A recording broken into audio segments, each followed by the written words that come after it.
भारतात सध्या प्रचंड पेट्रोल डिझेल याची दरवाढ झालेली आहे. सामान्य माणूस होरपळला जातोय आणि अशा परिस्थितीत केंद्र सरकारने आणि राज्य सरकारने हे स्वस्तात पेट्रोल डिझेल लोकांना मिळेल याच्यावर भर देणं आवश्यक आहे.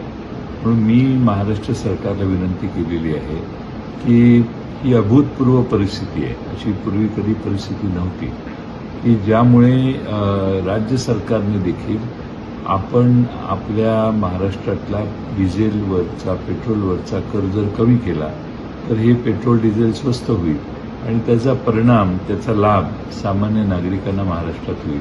आणि म्हणून राज्य सरकारने कर कमी करणे किंवा कर शून्यावर आणणे पेट्रोल डिझेलचा काही काळ हा ऑप्शन ताबडतोब एक्सरसाइज केला पाहिजे, अंमलात आणला पाहिजे, अशी मी राज्य सरकारला विनंती केली.